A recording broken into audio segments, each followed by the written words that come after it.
This video has been more overdue than the Epstein files. Let's get to it.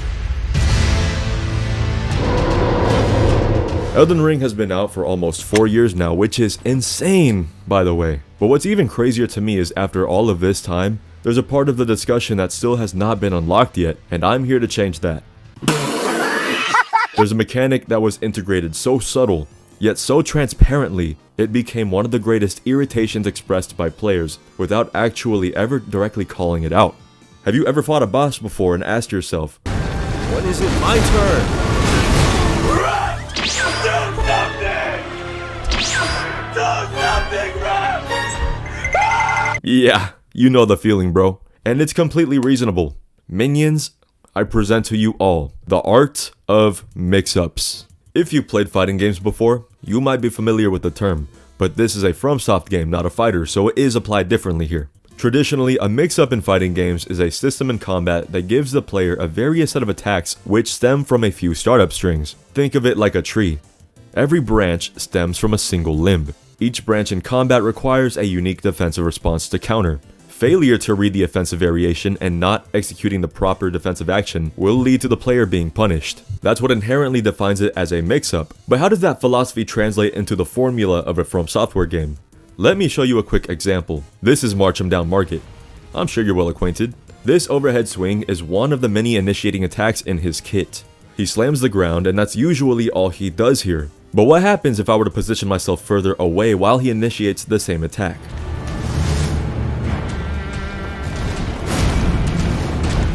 Well, would you look at that? He has an option to cover the gap and charge at you with a double swing.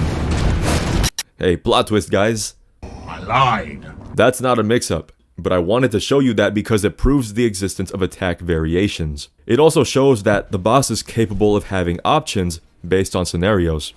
And to me, that is the foundation to the sacred art of mix-ups. Now, let me show you what it looks like to get mixed.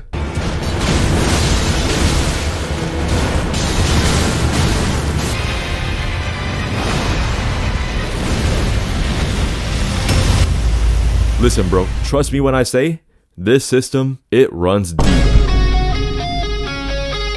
So what exactly is a mix-up in this game? Here's how I would define it. It is the ability for the boss AI to have a set of strings with the option to break their attack pattern, inherently interrupting it out of their own volition whenever they want.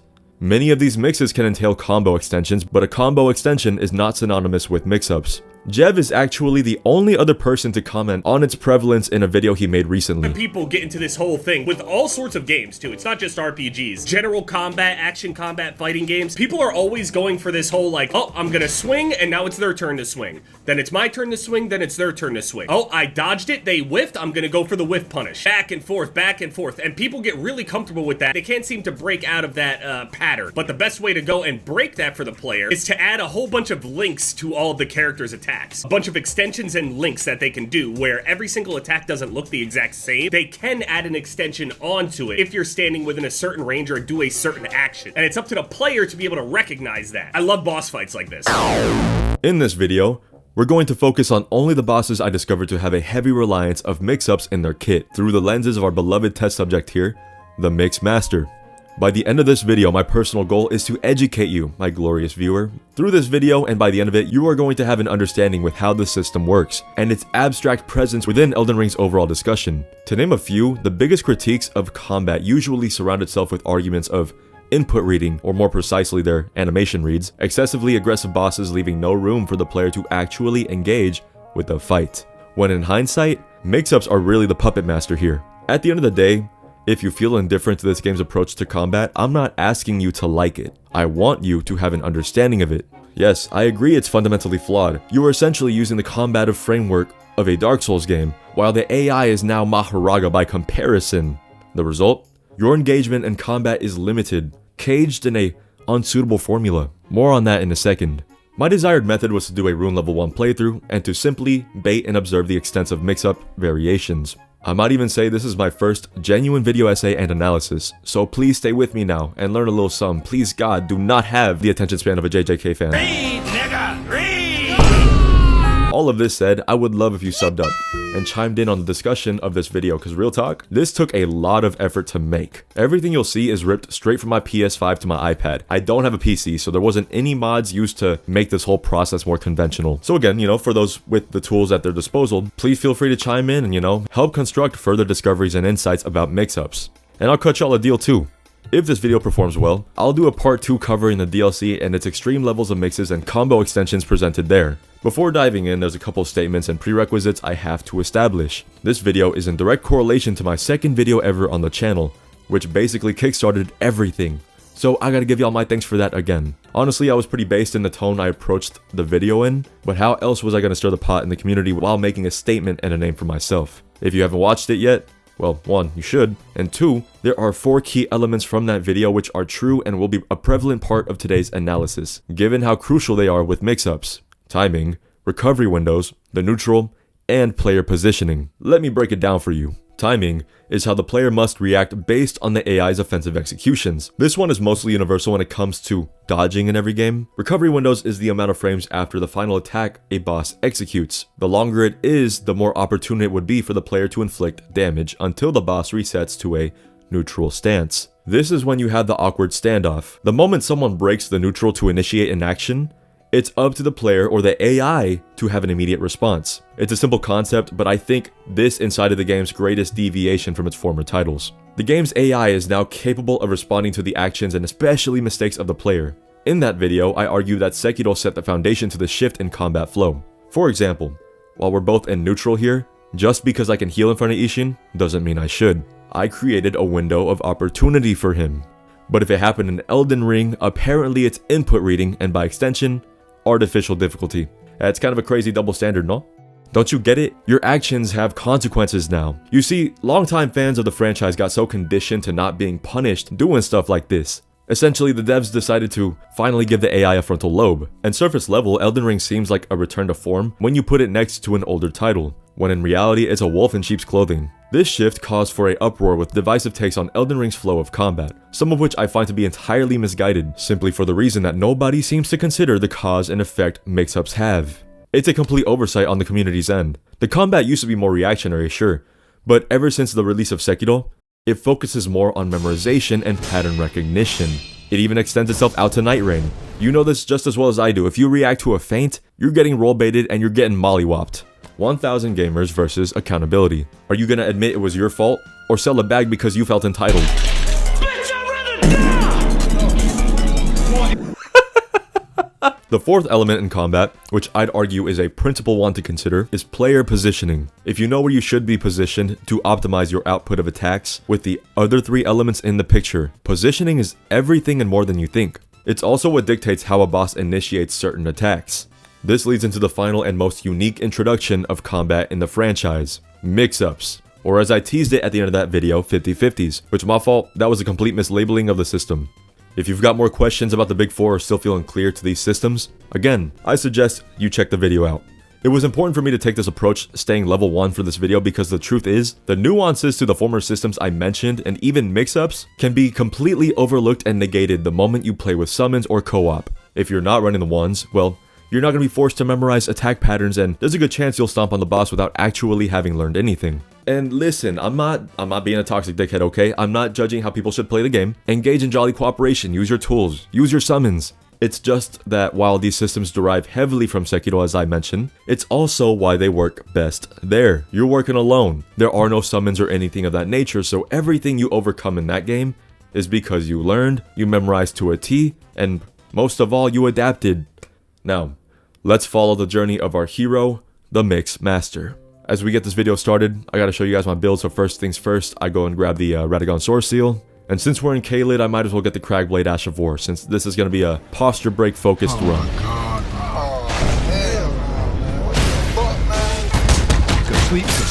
And personally, for my RL1 runs, I like to use the Blue Dancer Charm as a lighter equip load equals high attack power.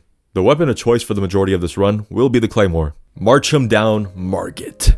Our first subject of the day, and let me tell you that it's no wonder why this boss is widely considered to be FromSoftware's magnum opus when you're talking about a skill check encounter. We've known for a while now that he's kind of the epitome of the pace of combat Elden Ring is notorious for. The pump fakes, the zoning, all of that good stuff. But Margit here is a mix-up demon.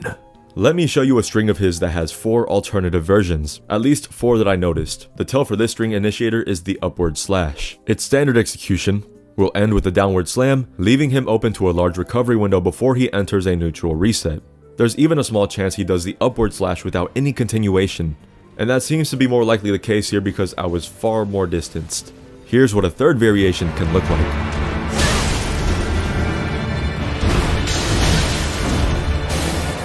I assume that because I was right there next to him after the first 2 swings, he didn't start a recovery animation. Instead, he added the dagger slashes. And you might be wondering then, why didn't he just do the same thing in the first clip considering I was close enough to trigger it? Well, that's the art of the mix-up. You're not allowed to get comfortable being next to him because he may or may not initiate that follow-up. But at the same time, if you're not observational enough for when he enters a recovery stance, you'll hesitate and miss the window to punish him. And if you've done your homework, all roads of hesitation lead to defeat. Remember this. Wait a sec, ref! That's a foul on play! Yeah, you thought shit was sweet, huh? Ref, run it back. Do you even comprehend? In a true mix-up fashion, you might have been conditioned to always expecting that downward slam. As you can see here though, he interrupts the move we normally anticipate into a dagger slash. Zamina goat. Yes, pupil? How are we supposed to expect that? That's the neat thing. You don't.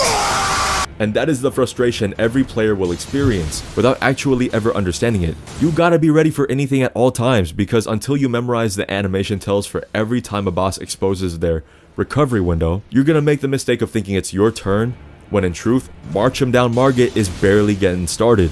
I think the most important piece of observation so far is the fact that most of these strings split once you see the daggers. For now, we'll call it the mix-up variable, the attack that inherently breaks off from a common string, allowing for a sudden extension of attacks or forcing a neutral reset. Basically, it's the attack to suddenly check you. Here's a few more strings to show you what I mean. This string starts with an overhead windup into a horizontal slash. He'll bring it back and swing again, and if you distance yourself enough, he will finish the string in a cyclone attack. When he's done, you're given ample time during his reset window to punish back. Now let me show you the exact same attack, but with a twist. He'll start with the same 2 swings, but this time there's a third attack. Then he breaks off with the dagger slash, forcing a neutral reset once he leaps backwards.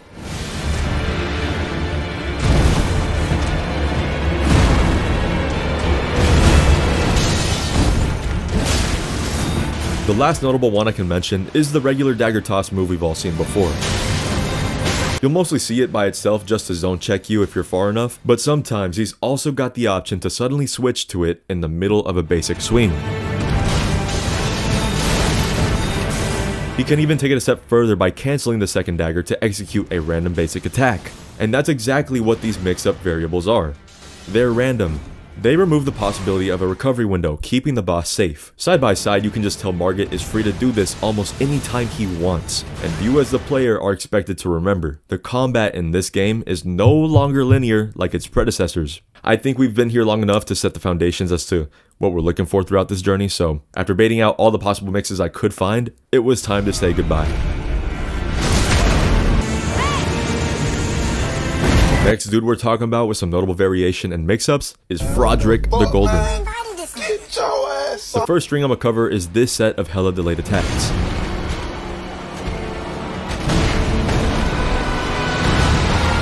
What I just showed you is the most basic execution of the string. Sometimes he'll even skip the first and final attack as seen here. I couldn't tell you why, but I guess he can just do that. So now that you know what it looks like normally, let me tell you that he has unique ways to act on finishing the string based on where you're positioned.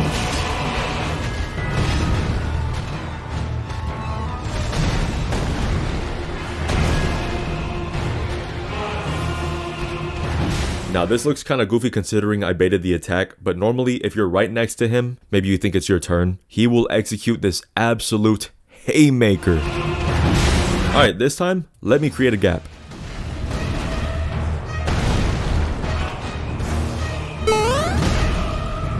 Like I said earlier, they really gave bosses solutions in an attempt to guarantee that no matter where you are, the AI has a way to best optimize their offensive. So far with this particular string, it's still not really a mix-up because you can quite literally bait out both variations. They're scripted. There's little to no element of pressure, surprise, or randomness involved yet. That's where his mix-up variable rolls in. Literally.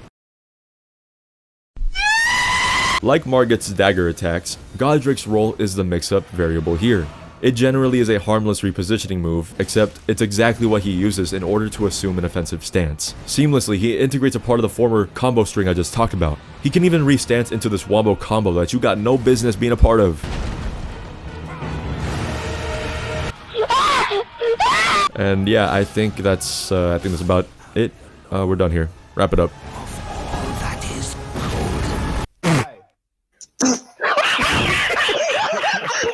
We now make our way to the academy housing the one and only Renala. After making it to her boss arena, you can only imagine my surprise when I made 0 discoveries. This was expected, she's very linear, and as far as I could tell, she had no mixes or anything like that. So now we make our way to both the game's greatest Chad and the biggest victim, General Radahn.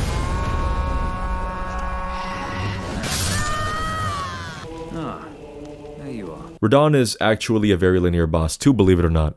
But there's a few attacks worth mentioning that I would consider to be checks, and by extension, damn near mix-ups with how fast they come out.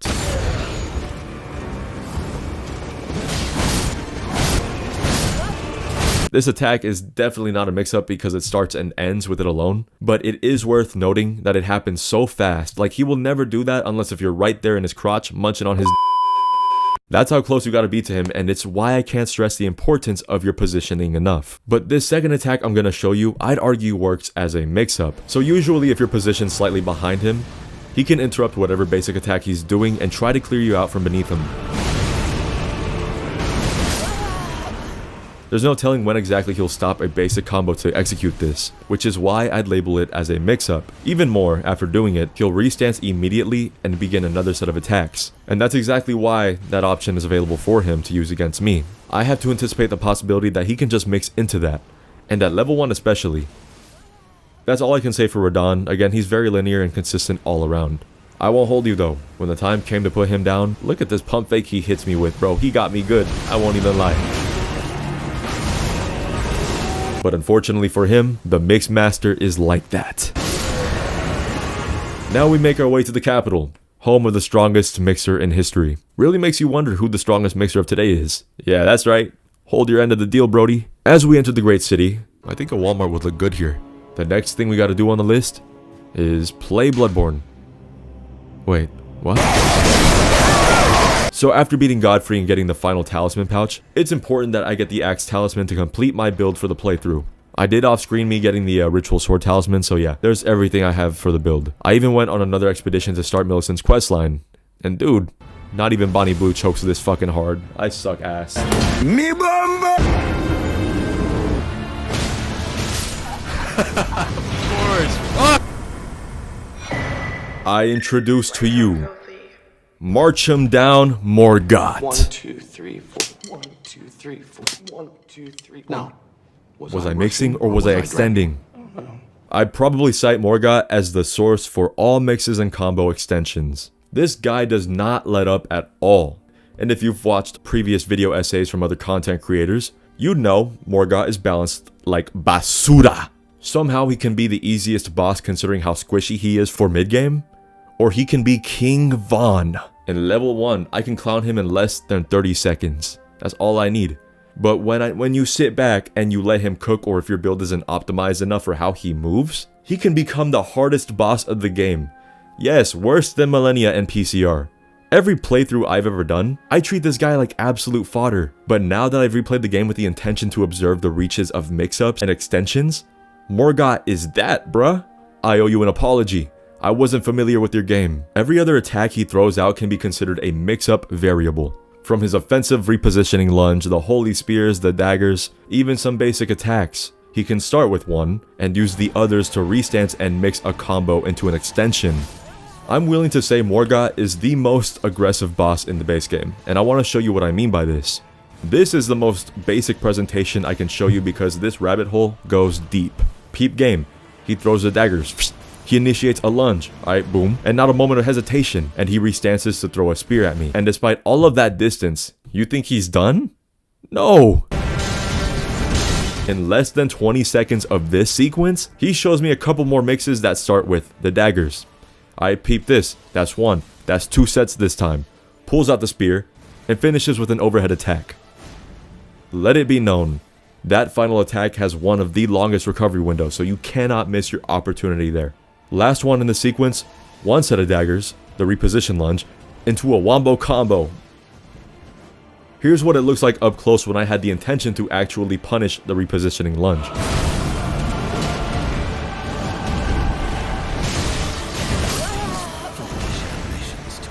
It genuinely doesn't matter where you are. Morgott can zone the hell out of you and aggressively close or create gaps. He knows this is home court. Remember the analogy I made earlier with the tree? The Erd tree might have been assigned to how many attacks can branch from this guy. There are less attacks in this kit with a scripted consistent outcome than there are mix-up possibilities. Saying that out loud, do you know how diabolical that is? No, seriously, I'm pissed off. Who made this burger, dog? I'm gonna show you an uncut clip of just how many times Big Mohg can extend his combo consecutively.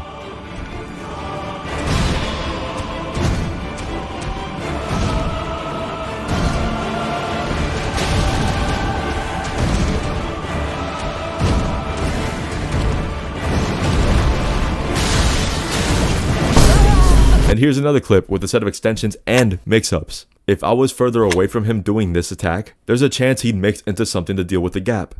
Or this would be where he starts a recovery animation. But because I was right here, can you guess what he does next? And players wonder why they feel so helpless when fighting against certain bosses that play this aggressively. This is where a prominent call to criticism regarding the lack of options is for the player. There's been a whole discussion and retrospective as to why Elden Ring's combat honestly doesn't feel as engaging or interactive. It doesn't matter what class or build you run, because at the end of the day, all you can do is roll and attack. Sure, you can jump too, but that's everything the player has to work with in combat, which was never really a problem till now. Linear and restrictive. That's how I would describe it. I mean, real life, that's how it feels when you're faced against bosses that have all of these options to counter you.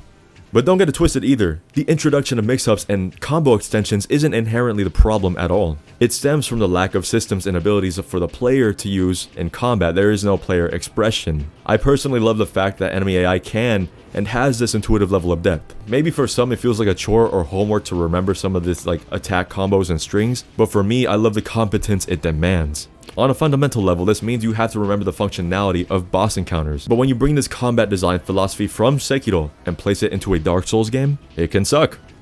Again, that's why it works best in a game like Sekiro. There, the player has so many options to approach combat in that game. There's a skill tree with arts you can use to optimize your posture damage output or to counter special attacks. You have a prosthetic arm, which lets you have various options and responses in combat. The Mikiri counter alone is a simple but amazing addition. The same thing can be said for the posture system because it warrants both an aggressive and defensive playstyle. The movement alone is another considerable outlet to combat flexibility and expression. Playing defensively is hella interactive too.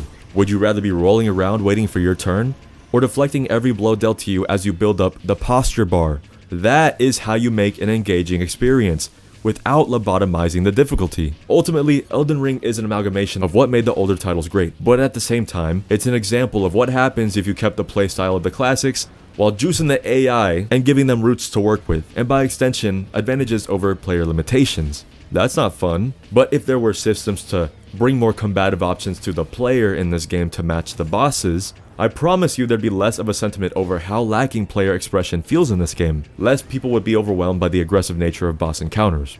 So, to conclude with Morgott here, from a baseline, you just need to know that every other attack he throws out can be mixed into an extension or a reset, guaranteeing that you're not able to punish him without getting struck back. It's been long enough. Time to put you down, boy.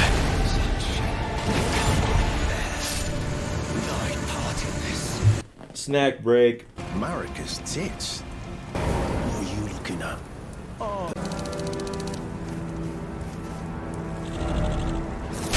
Hold on, let me do a little self-promo. Are you not much of a fan of AI art? Do you like what you see on your screen right now? Hey, go ahead and hit up my Twitter, support the IG, and if you don't, I mean, your choice is your own, but you better watch yourself, bro. Alright, who's next? Mohg. Do you guys remember when we called him the Mohg Lester for like 2 whole years? Then the DLC released and whole time, he ain't no Epstein. You're a victim. Mohg, in my eyes, delivers the best integration of mix-ups in his kit.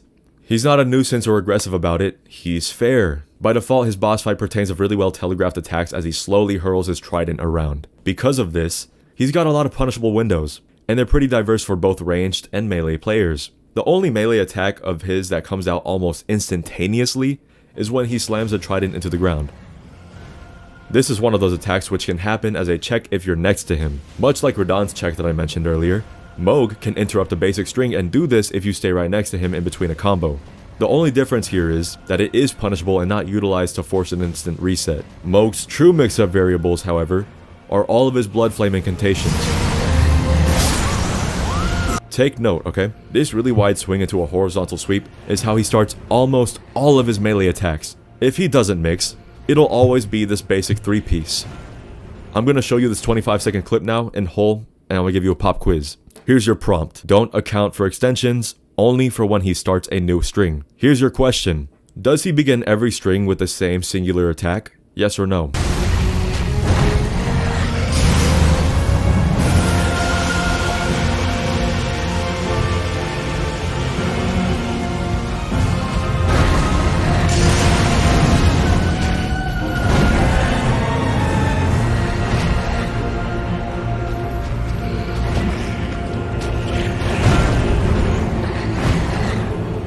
If you answered no, then you gotta work on those observational skills, bro, cause that's exactly how mix-ups can mix you. All of them started with the horizontal sweep, but he broke the pattern every time. And that leaves me with a question I want to ask you. Is it the amount of variations which throws you off from making the observation that every attack started the same? Like every execution is so different from one another that you completely overlook that detail? So in real time, as you face bosses with these mixes, do you feel like they're breaking rules you've aligned more closely to a Dark Souls game? I'm genuinely curious because this could very well be an eye-opener for some. Say for example, using what I just presented, you dodged the 3 basic attacks perfectly on your first attempt, and you think that's all there is to it. You condition yourself to believing that attack will always start and end the same. Then shortly after, with Mohg starting the same attack, he mixes you and you get hit. You get thrown off your groove, maybe you even die, and you're pissed off now. Do you feel like you got cheated because he didn't do that last time? Mohg really reinforces that until you see his super punishable recovery windows, you gotta have 10 toes down, ready to anticipate a surprise move. I want to look at the second string in this clip now, because if you're feeling confused, then you need to digest how he seamlessly can extend combos despite acting on delays. Where Morgott is aggressive with his extensions and mixes, look at Mohg's slow, methodically performed transitionary extensions. It's important to note that when you see his explosive blood flame attacks, they can be used to mask an extension, which makes them all the more dangerous. This final extension here can be an absolute sneak. If you were counting earlier and you thought this was him starting a new string, it's not. He holds the trident on the ground for a hot second, but that's all the time he needs to potentially bait you into thinking it's your turn. This design is honestly genius. Mohg, I will glaze you and pour honey on you all day, my king. Your biggest takeaway here should be that Mohg is the best boss with mix-ups in mind. Where he's easily telegraphed and has a lot of slow recovery windows, his mix-ups make up for it, and they're not excessive about it either. Since each cast is also well telegraphed and identifiable, if you know the timing to dodge each one respectively, all you're left with is dealing with his basic attacks. I hope Mohg served as another great example on how you should approach Elden Ring's combat. Mohg is an all-timer for me, so it was fun while it lasted, but I gotta put you down, bro. I'm sorry. Millennia, Blade of Miquella, aka the Fraud Exposer, is not a highlight boss for mix-ups like that either. Despite the challenge she is notorious for, Millennia has a lot of clear openings and 0 mix-ups. What makes her dangerous is that if you're not aware of these punish windows, she will catch you 9 out of 10 times with her combo extensions. Really, that is the only aspect about her fight that makes her dangerous. Everybody, that kind of concludes the video. What do you mean concludes the video? No Malekith? No Godfrey, Placidus X, no Radahn or Elden Beast? I did say I'd only be talking about the bosses that integrated a great deal of mix-ups. The final few bosses of the game are pretty linear. They have extensions, but, or at least in my findings, I didn't really find any mix-ups like that. I'm gonna stay here by the cocoon for a while till you guys hold your end of the bargain, okay? But before you leave class today, pupils, remember to chime in the discussion board, aka the comments, and generate discussion, because it will help how the algorithm disperses this video towards its intended audience. There's a larger discussion to be had here, and I'm just happy I could offer this piece of revelation for many, I assume. I hope. If you've made it to the end of the video, man, hey, listen, that's a standing ovation from me to you. Godspeed, Brody. I hope I've achieved my goal and you now have a better understanding of the fundamentals to mix-ups and where they lie in the overall discussion. Órale pues. I'll catch you guys there, alright? See ya.